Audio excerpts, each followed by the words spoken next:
Hello, my name is Luka Sikau, and I very much look forward to presenting a bit more today on one of the case studies I am dealing with in my PhD on opera and posthumanism, and especially shedding light on the rehearsal process and not so much on the score and the performance, because I'm very interested in this kind of procedural aspect of how to rehearse posthumanism.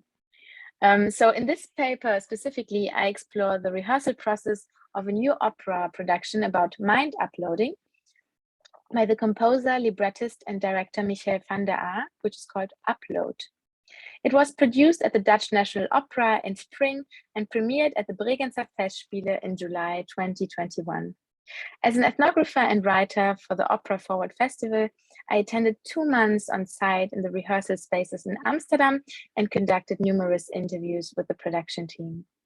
Drawing on Upload as the main case study for this presentation, my key intervention lies in proposing a methodology for examining operas that explore new digital technology not only on the stage, but also in the processes of rehearsal. By focusing on the procedural part of an opera on posthumanism, I seek to shed light on how non-human and human materialities collide and learn to intertwine over the course of 8 weeks. Due to its extensive use of new technology in the rehearsal space, Upload challenges operatic production logics. Here you also see some images of the workshop and the rehearsals, and you particularly see the focus on the screens and the avatar that is depicted on the screens. The post-human, or also after-human, setting disperses agential connections between human and machines and opposes the concept of the human as autonomous being, quote, who provides an Archimedean point for knowing about the world, end quote. By eliciting new modes of collaborating with machines within the operatic framework, this piece offers ways of reconsidering the notion of the Gesamtkunstwerk in the 21st century. Focusing on rehearsal ethnography, I extend the concept of the operatic work beyond the score and the performance. By theorizing present rehearsal practices in their moment of emergence, I explore what it means to rehearse with an avatar in a post-human rehearsal setting. To enter this debate, I explore ways of knowing through the audible space, drawing on Stephen Feld's concept of epistemology, as well as Jane Bennon's notion of vibrant matter that argues for the agencies of non-human materialities. Moreover, I investigate the figure of the avatar, one of the epitomes of posthumanism, through taking on a science and technology studies lens. Drawing on Hans-Jörg Reinberger, I dissect how the avatar turns the operatic rehearsal from a production machinery with technical objects into an experimental system with unknown variables called epistemic things. Now I will quickly just elaborate a bit more about the story of the opera so that you have a better overview. And you will see a movie but not hear it. The story seems fairly familiar and might remind some of Hans Murarek's book Mind Children or Todd McEvoy's opera Death and the Powers. The opera deals with uploading your mind to server, turning into an avatar, and losing your physical body in the process. In the opera, the so-called father turns into an avatar while his so-called daughter remains in the world we know. Content-wise, this operatic work circles around the human in their entanglement with new media, specifically focusing on virtual realities. It sheds light on the friction arising when technology and human collide in novel ways, leading beyond binary discussions of non-human or human, virtual or material. How does the artistic focus on a tech-driven chimera reconfigure the entire rehearsal process, even to the extent that I scribbled silent and dark as the very first field notes? These are the very first words that I write down while observing how the new world premiere by van der Aa comes into being. Silent and dark. 2 terms that seem to go against the grain of opera. These attributes would not come to my mind when imagining a repertoire production that engulfs you with the richly orchestrated music and light beams buzzing around sets and performers. Drawing from my previous experience as a singer and stage assistant, I would associate the 2 terms silent and dark even less with the operatic rehearsal. In productions of the operatic canon, it is often about bringing the stage action in sync with the musical work in a light-flooded rehearsal space full of provisional fake sets or props. In contrast, Upload works with room lights that are turned off.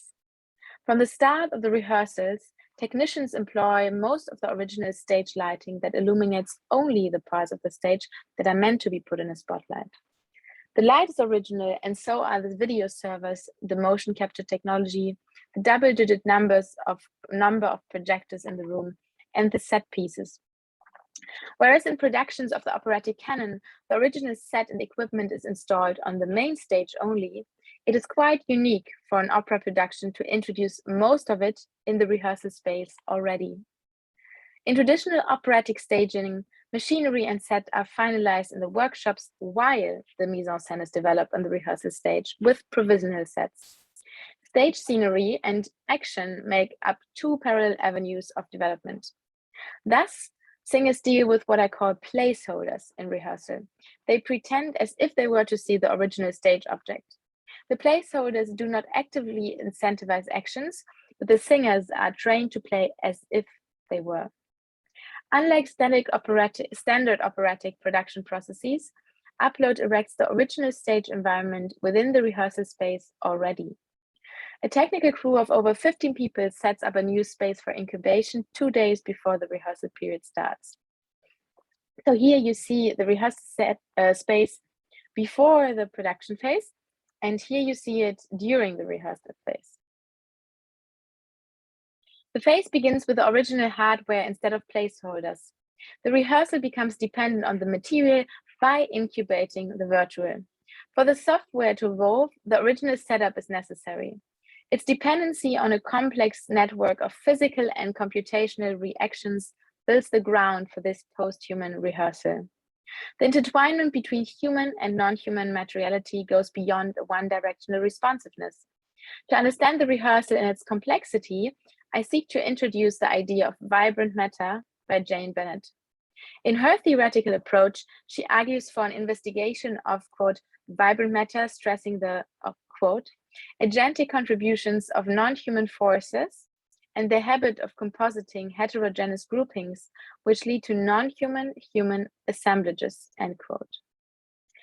Examining the topographies in the rehearsal space, the motion capture system creates one of the most pertinent examples of such an assemblage.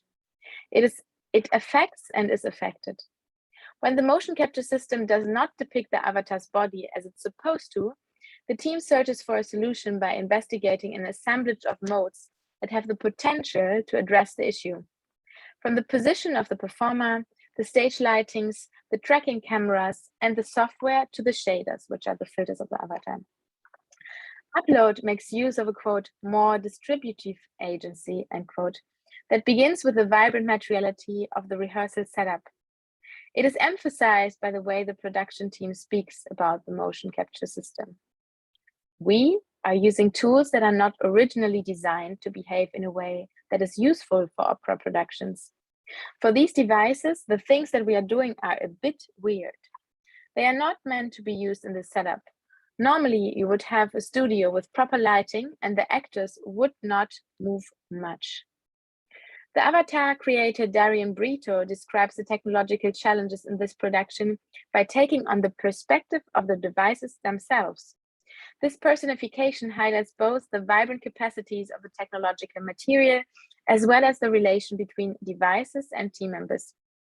I define Upload's rehearsal as a post-human process as it, quote, rethinks the articulation of humans with intelligent machines, end quote, within opera structures and proposes a more than human agency. On a related note, Upload even ventures one step further.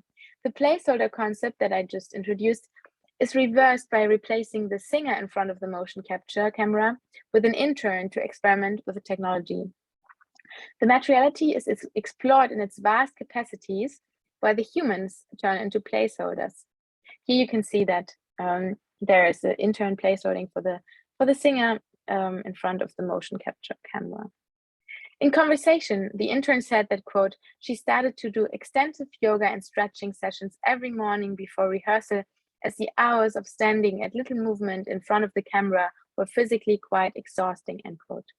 By demanding qualities from humans that we might attribute to things and reversely exploring the vibrant capacities of matter, Upload's rehearsal practices invert the placeholder concept and propose a more fluid understanding of non-human and human agencies. After having discussed where the field note dark took us, from the rehearsal setup to the practices of distributed agency and the experimentation with vibrant matter, I seek to shed light on the audible space within this rehearsal environment. What did I hear when entering the rehearsal space? For the first few hours, I did not hear music, the acoustic utterance that I was expecting. In my mode of selective hearing relating to David Trippett's description of learned perceptual attentiveness, I sensed the space as silent because of the lack of music. Not long after I wrote down the first field notes, Upload's rehearsal practices challenged me to overcome my expectations of how a rehearsal sounds.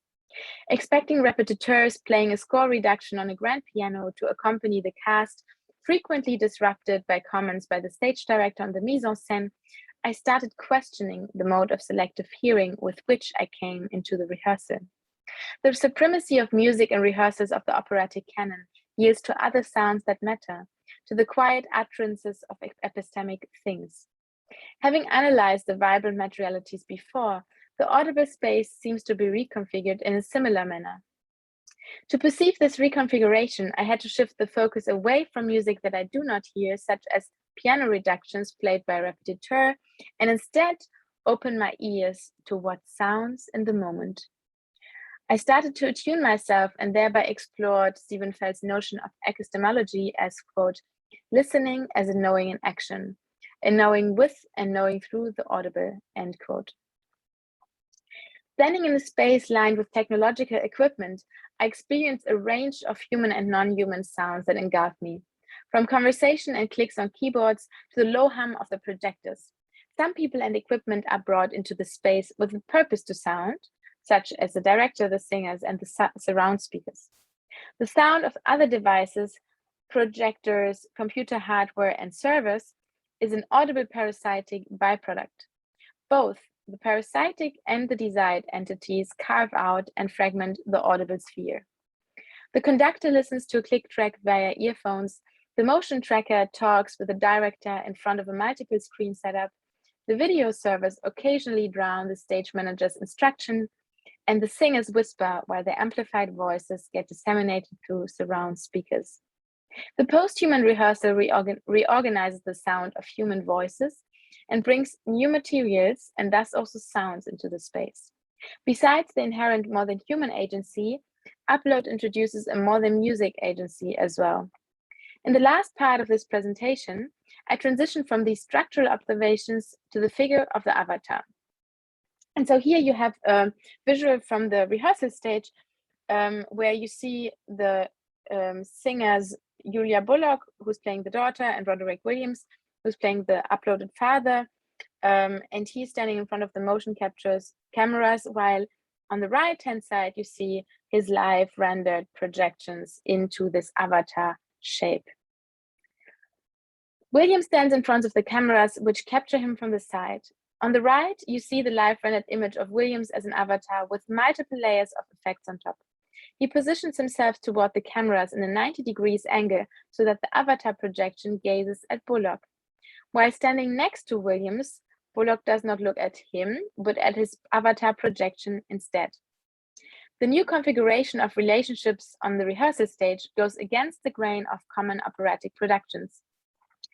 Upload does not create ready-made opera, making use of Latourian terms here, by setting up an opera on already constructed frameworks. Instead, this case study shifts the rehearsal practices from opera produced to perform to opera as an experimental system. Drawing on Hans-Jörg Reinberger, the core of experimental systems are epistemic things which embody what we do not know yet. They are chimeras that receive the effort of knowledge, and objects or structures that raise questions. Quite literally, the chimera in this scenario is the avatar. It erects the experimental structure and transforms humans and technical objects into other epistemic things. Upload's creation is structured around the avatar and often enough an entire rehearsal day turns into a workshop session to investigate the epistemic chimera. Van der Aar seeks for an avatar look which is dynamic and at the same time abstract enough and which does not awake the imagery of a live projection. I extracted the artistic research question of how the avatar can embody the analog body of the father, the congenital body, in the virtual space, displaying credibility towards both its existence as a virtual being and its human nature. The coding sessions seek to create an avatar that retains the attentions of the audience, even while competing with the corporeal body of the father on stage. The avatar creator Brito describes that the computational approach changed a few times before the team decided to work with particles instead of point clouds. In the visual coding software Touch Designer, Brito creates a virtual environment that embeds the uploaded father and translates him into a cloud of particles in real time. The motion capture must work without the little white balls on one's limb called markers that you may know from computer-generated movies, without recalibrating and delay, but with original costumes and different stage lighting for 90 continuous minutes. The data tracked by the motion capture system is modified with different sets of filters that lend the avatar a different look in every sequence. During the workshop sessions, everything is centered around the avatar and its intertwining with the intern's body. The epistemic thing receives, quote, die Anstrengung des Wissens, the effort of knowledge, end quote.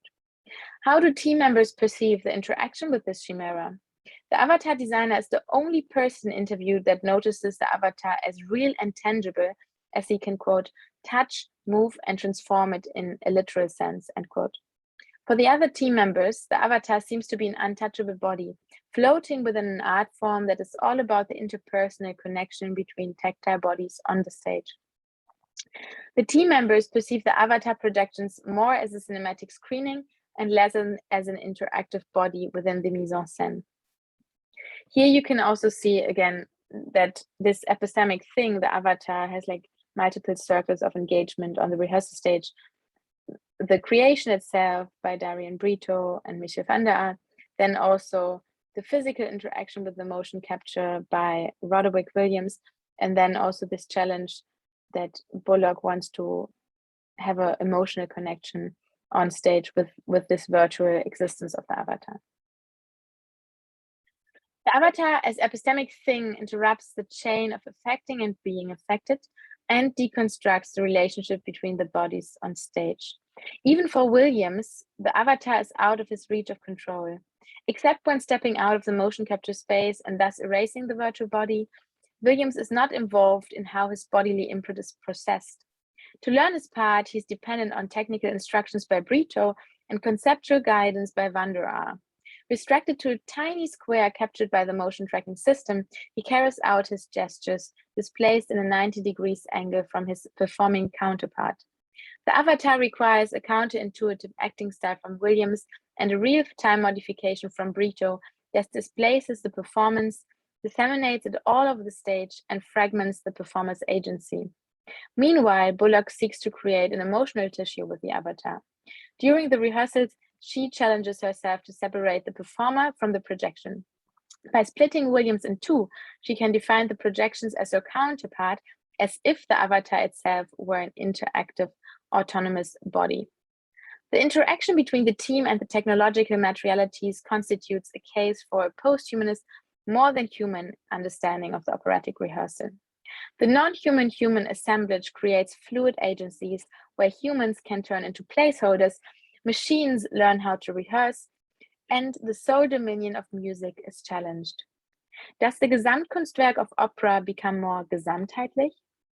Even if opera and machines always went hand in hand, the degree of intertwinement between materialities elicited by the capabilities of new technologies changes the traditional production practices of opera.